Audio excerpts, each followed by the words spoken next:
Good morning, good morning to you. Good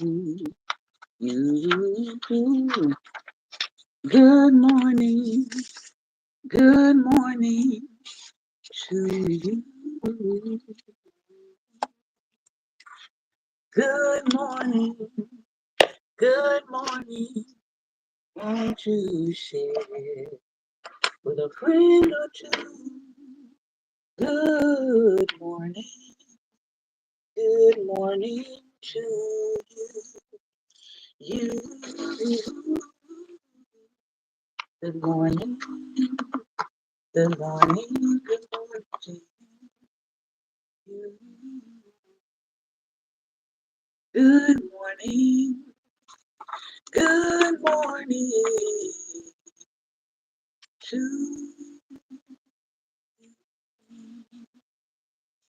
and many more, and many more, and many more. Good morning, good morning, good morning, and welcome to Daring Dialogues. I'm your host today, Shantae Charles. I hope that you are having a great and wonderful day so far. It is August 11th, 2025. And in case you have not heard in the news today, Washington, D.C. is set to be federalized by our government. What does that mean? That means the deployment of military troops on American soil. So if you are in the Maryland, DC, Virginia, but particularly the DC region, the next 7 days, just be aware that that is occurring and stay safe. Because it is Monday Motivation, we typically want to start out by giving you some empowering words. These words are coming from the book Meditations for Black Women. And then we also have an African icon, someone who shaped history that we're going to read on today. The first topic and the first word of encouragement today is lean in to self respect. Lean in to self respect. Poet, essayist, teacher, and activist June Jordan said, I must undertake to love myself and to respect myself as though my very life depends upon self love and self respect. If I don't love and respect myself first, nobody else will. Like Malcolm X once said, the most disrespected person in America is the Black woman. The most unprotected person is also her. The most neglected person is her. Knowing these things, we must lean into respecting our own selves because the world will manipulate you into thinking that the disrespect that you experience is in your head. FYI, it's not. To lean into self respect, you've got to develop self confidence, and that goes for anyone, Black woman or not. This starts with learning to accept yourself, including your personality traits and your interests. You must love who you are as a person from the inside out because the world will try to trick you into thinking that you are unlovable. Furthermore, to build up your self respect, you have to know and enforce your boundaries, have compassion for yourself, and take responsibility for your actions and choices. You know, that word accountability that everybody loves to throw around. Honor your values, surround yourself with people who care about you, and become assertive. That's a lot. But these are all things that you can slowly practice and integrate into your life until it becomes like natural. Leading every day with self respect is a journey. It can look like the following: not allowing others to touch your hair, making sure people say your name correctly, avoid or addressing avoiding or addressing microaggressions in the moment. It's not your job to make other people feel comfortable around you, but it is your job to make sure your actions reflect the respect that you have for yourself. Because even when you have respect for yourself, sometimes people feel uncomfortable with that. So, taking action. Be honest with yourself and think about this question: are your thoughts and actions filled with self love and respect. Think about that today. The other one that I want to read actually ties into something that I shared online that I'm going to read. Um, there was a meme that says, "Ain't nobody tell me nothing." And I've learned to be okay with it. Can't show up when you don't know or aren't invited. And I wrote, when I hit 40, something in my brain turned on. It was a definite moment of clarity. Since then, I've learned to accept what people can and cannot provide. I've learned to not force presence, friendship, or endorsement. If I'm not invited, I'm okay with it. If you couldn't bother to inform me, it wasn't important for me to show up. If you didn't let me know you were in the area, my presence wasn't required. I'm learning to let people's actions be the place where the plumb line gets laid. If you like it, I love it. Live and let live. Now, again, as I said, I didn't always think this way. Um, Before I turned 40, I was like very concerned about why didn't I get invited? Why didn't somebody tell me? Did they think I cared or not? Like I was very, very, very, I would say overly concerned about where I fit into people's lives. But when I hit 40, it was like something that just said, you know what? If you don't fit, that's okay. If you're not invited, that's okay. If you're not informed, that's okay. And to just live and let live and let people be in your life who want to be in your life and let people who choose to not have you in their life, let them choose to make that decision. It does not necessarily reflect on you either way. It's just, it is what it is. Um, and so I learned not to get worked up. I learned not to let myself get worked up about where I fit in someone else's story. Because the main thing is, do I fit in my own story? Am I living my own life? Am I living my own truth? Um, am I spending time taking care of the story that I'm supposed to be writing in the earth and leaving as a legacy? And once I honed in more so on my own story, making sure that I am living the life that I'm designed to live, making sure that I am living a life and doing things and activities and engaging in things that I feel good about, that I feel proud about, that I would want my name attached to, that I'm in spaces where I'm invited and where my voice is heard and valued and appreciated, then whether or not somebody chose to add me to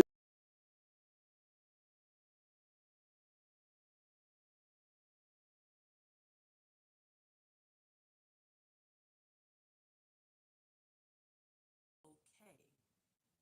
I learned to be okay with the way someone else's journey was going. Now, I mean, that might seem like a simple thing, but you would be surprised how people can get upset or offended if they feel like you left them out, whatever it is. I had one person online respond and say, "Hey, I know this feeling because recently I had someone that I knew that I cared about, and they passed away, and I was unaware that they passed away, and their funeral had passed and everything before I realized that they had passed away." And they said there were people that knew that I knew this person and I cared about them. They showed up to the funeral, but nobody told me that a funeral had even occurred. And so they were feeling some kind of way about that. And I said, listen, you can only hold yourself responsible for what you know. If you don't know, you can't attend. If you don't know, if you're not invited, you can't show up. And so sometimes we hold ourselves to this level of guilt about things that we don't have control over. You really don't have control over how much somebody likes you or dislikes you. You only have control over how you show up in the world. And sometimes you show up in the world and people receive that with love and grace and joy, and they draw you in and they fold you in, when they accept you. And sometimes you show up and people are like, I don't want what you have. I don't want what you're offering. I don't want what you're saying. Right? And we have to be okay with that. So, what I'm saying is, I've learned to be okay with that. I've learned also not to take it personally when someone does not invite me somewhere. It's okay. I'll live. There'll be an opportunity for me to be in spaces and places that receive me, right? So her next, which leads us into her next devotional here, which says, leave spaces that don't serve you. Nicole Hannah Jones, journalist and author, said, I don't want to force myself into an institution that doesn't seem to appreciate what I bring. My presence is not required in spaces that actively reject me. Reflection. Never be afraid to leave environments that cause you stress and make you feel othered. Often, many of us desire to have a seat at the table because Black women are often excluded from spaces that provide greater opportunities for success. But you don't need a seat at a table. As a matter of fact, you're allowed to walk past that table, pretend it never existed, and create your own. In the work environment, Black women often experience being the pet to the threat. The corporate girlies know exactly what that is. You were hired because of your skill and the diversity that you bring to the workplace, but then you become exceptional at your job. Everybody loves you, or so you think. Then suddenly, colleagues begin to make life hard for you. You're left off of projects. You're asked to take on a bigger workload. You're overly criticized or highly surveilled in your workspace. Someone at your job is waiting for you to mess up so they can have a reason to fire you when they hired you because of your expertise. It's exhausting. Your job becomes your primary source of stress, and you have no choice sometimes but to leave for the sake of your health. It sucks. However, what is worse is staying at a place that no longer serves you peace and love. So take action. Are there any environments you frequent that are currently causing you stress and making you feel othered? Start thinking about your exit. So I think those are some pretty good tips and some pretty good insights for Monday motivation. Now I'm going to a book called African Icons. I don't know about you, but I like to pick up books that have some drawings and illustrations. They just kind of make reading about some of these historical figures a little bit easier. I'm a visual person, so I like to imagine, but I also like to have a little bit of visual. This book is called African Icons. You can find it wherever books are sold. I think I found this particular copy on Thrift Books after I had checked it out from the library, and I was like, I think I want to add this to my personal library. The person we're reading about today, his name is Terrence, and this is their illustration of Terrence. We don't know this is what he looked like, but this is an illustration. And Terrence was a North African playwright. Even after being defeated by Scipio and despite having to pay out huge sums as a result, the Carthage of 170 BCE was still a beautiful place. Built from nearly nothing about 200 years earlier, it remained busy with trade and was fortified and protected by an impressive navy. The city was a study in extremes. The wealthiest people who ran the city and gave it its culture lived in the palaces close to the central markets. Many had rural homes far from the city where they could retire in the summer heat. An underclass of enslaved people took care of the business of cleaning, cooking, building, and all manner of physical labor, with little hope of ever reaching the level of the slaveholders in society, even if they did eventually win back their freedom. It was in this city that a young man who would come to influence literature for centuries lived. His name, he was known as Terentius Publius Affair, or Terence, a name given to him by the man who had bought him in Carthage and took him to Rome. This man was the Senator P. Terentius Lucanus. The senator immediately named Terence after himself and added a fur as a reference to his home continent. Whatever his birth family called him when he was born, history does not know. And Terence himself seems to have shed his original name with the city he was forced to leave behind. Terence was an impressive storyteller, and this caught Lucanus's attention. The senator saw to Terence's education and then freed him. Terence used the opportunity to enter fully into the Roman literary scene. Other writers of the time included Plautus, who wrote Greek comedies, and Ennius, who became known as the father of Latin poetry. Terence, Plautus, and Ennius emerged as the major literary figures of Rome, working in the popular style of taking older Greek comedies and rewriting them for a Roman audience. These kind of Greek plays were considered to be the highest form of literature at the time. Many writers thought it was best to remain as faithful as possible to the originals. Terence did not.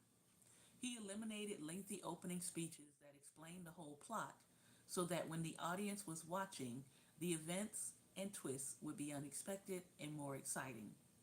Terence also focused more on developing characters and dialogue than on the jokes. He took creative liberty with the original material. You might say he was the first Tyler Perry. He might combine plot points or characters from different original plays into new ones. In his first work, Andrea, 166 BCE, Terence incorporated material from another play called Parenthea. His fourth play, Eunuchus, 161 BCE, benefited from the two addition of two characters from another play called Colex. Rome's elite class loved what Terence did. A famed actor named Lucius Ambivius Turpio also took an interest in Terence's work, and he helped to promote his career. Though Turpio was old by the time he and Terence met, he still had enough influence to help the young playwright become successful. Terence may have been a darling of the elite class, but for some of his fellow writers, they didn't admire his work. Another playwright of the time, Lucius Lanovinus,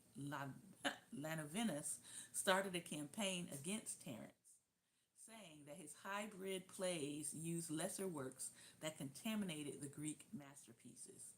It's always one, isn't it? The fact that Terence seamlessly mixed the plays and wrote with skill was no comfort to him. For people who believe Greek art to be the pinnacle of culture, the way he wrote his plays was a serious offense. Despite his rivals' campaign against his work, Terence's play, Eunuchus, was so successful that there were several performances which earned Terence a lot of money. But like all artists, not all of his plays were successful. His second one, called Hesyra, failed twice. Both times it was because there was more enticing entertainment available on his performance days. The first time it was performed, the audience left because they heard there were tightrope walker and boxers nearby. The second time, audience members abandoned the performance to see gladiators who were fighting nearby. In addition to the jealous rivals, there were also rumors that Terence wasn't the real writer of his work and that other people wrote the plays for him. None of these accusations or rumors was ever seriously considered, and they certainly didn't reduce his popularity in his own time.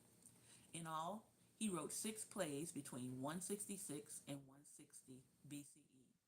Each one of them was an adaptation of older Greek comedies, but because of how original his writing was, his work has been held up as a model of pure Latin, and it started a new form of comedy called the comedy of manners. This style pokes fun at contemporary society and culture, especially making fun of the behavior of the upper class. So if you look at all of your Facebook and social media comedians who poke fun of the upper class and upper crust society, this is where they got their origin. Terrence's plays remained popular hundreds of years later during the Middle Ages and into the Renaissance. His simple and direct writing style may have made for their lasting appeal. For centuries after his passing, his works were copied over and over again by scribes and others trying to learn Latin. He influenced modern writers like American playwright Thornton Wilder, who based his novel, The Woman of Andros, on Terence's first play, Andrea. Even U.S. President John Adams thought his writing was remarkable and that it should be studied. On a trip to Greece, though, Terence disappeared. He was either 25 or 35. He may have died at sea or on his way back to Rome, or perhaps he simply chose not to return. Like his birth, his death remains uncertain, but the plays that he wrote in his short time as a playwright made a lasting impact on literature. All right, so that's somebody maybe you didn't know about, but if you are a writer, hopefully you will take up and study a little bit more about Terentius. All right. I am not sure if you are here today, Pastor Ben. If you can drop a comment in the comment section to let me know whether you are here or not.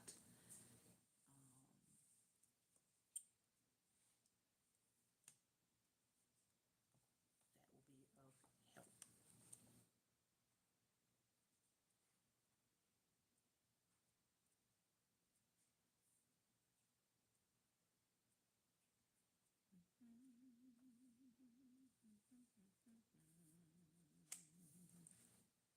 All right, I do not see Pastor Ben, so I'm going to read one more person who shaped African and world history, really.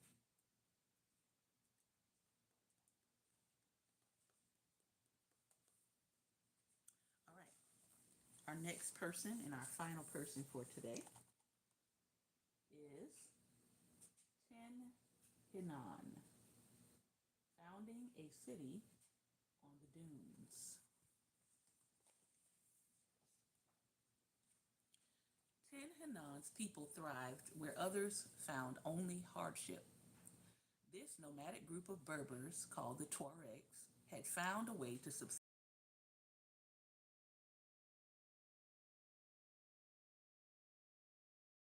Among the dry dunes, they could find places to graze their animals. They had learned how to hunt the few animals in scrub zones just on the outskirts of the desert, like antelope and wild sheep. Spread out north and south of the desert, they traveled to trade with other Tuareg groups, always shifting with the sands, never staying in any one place for long. Their tents of dyed red animal skins and all their belongings could be packed up in a moment. Perhaps more than others of her people, Tin Hanan was used to adapting to difficulties. A deformity of her spine forced her to walk with a limp, and never without the assistance of a walking stick. But by all accounts, she was a fierce warrior, and her disability didn't deter her from lofty goals. Tin Hanan means she of the tents, and is a title rather than a proper name. Some say her real name was Siki al Arja, which means either Tiski the sweet smelling or Tiski the lame. Tin Hanan realized something important about the desert. If there was a permanent city,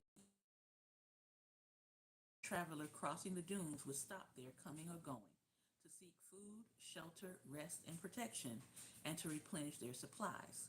So anyone who could build that city in the desert would thrive.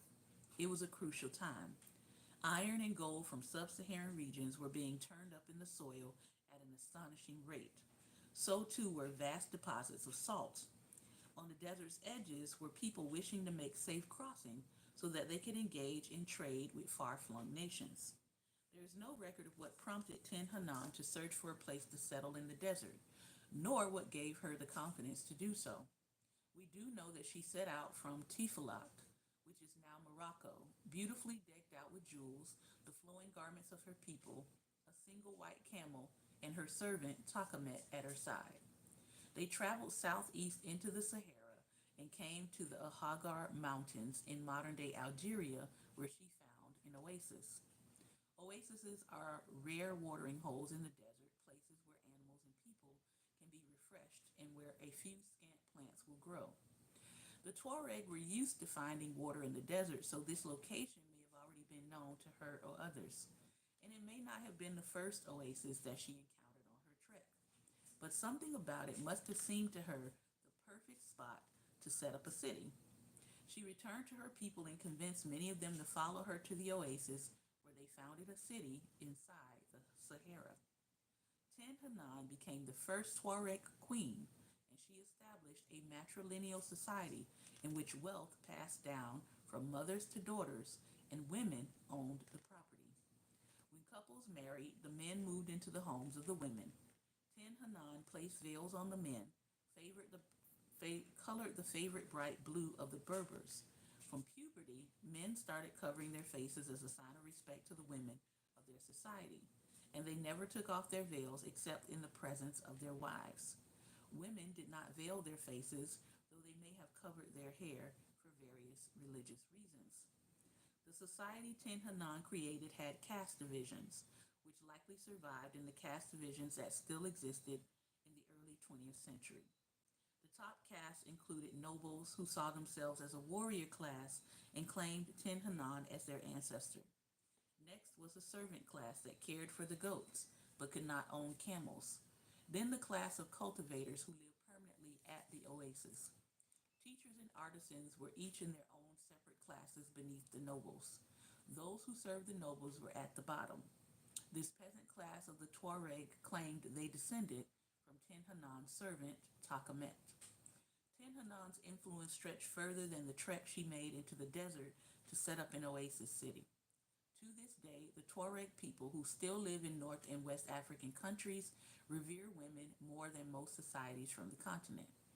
Though women are not involved in politics, their opinions are highly sought after, and the women's tents are the place where everyone gathers. Women also have freedoms that most other women on the continent could not dream of, like choosing their own mates, even choosing when to divorce them.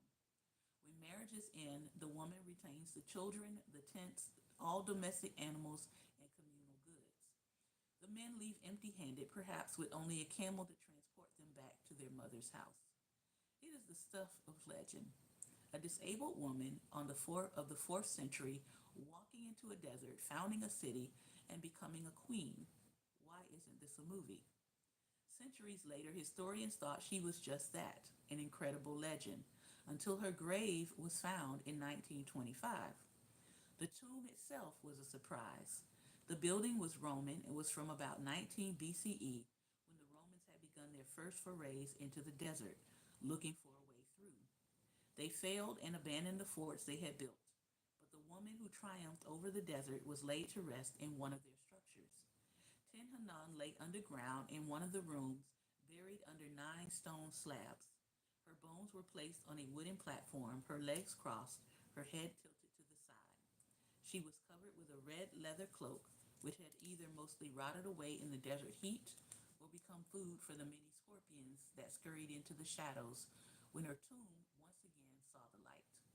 On her left arm were 7 gold bracelets. 7 silver bracelets were worn on her right. She wore necklaces of turquoise, garnet, amazonite, and carnelian.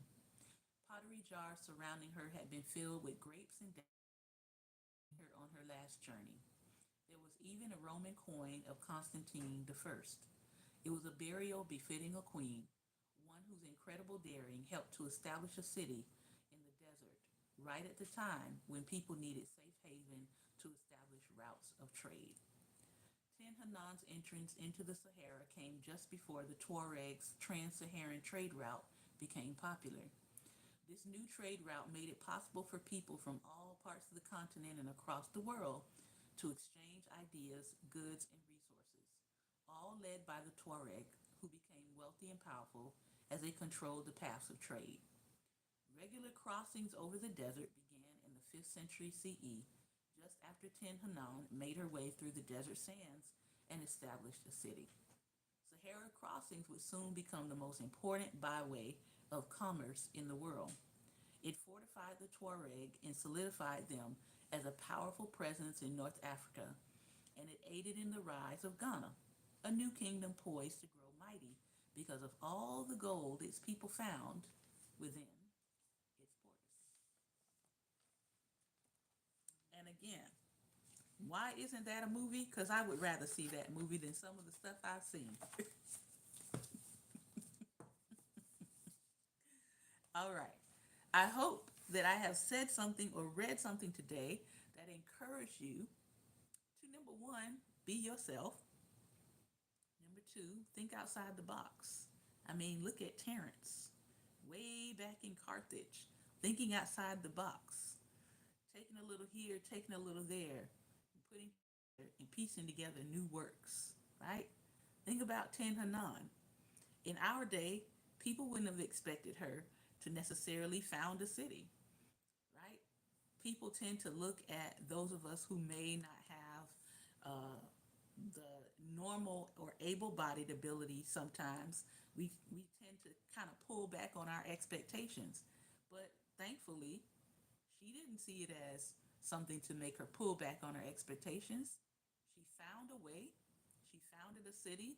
She saw an opportunity before the trade route kicked up and created a city. So, again, I hope that you're motivated and inspired today to do something with what you have.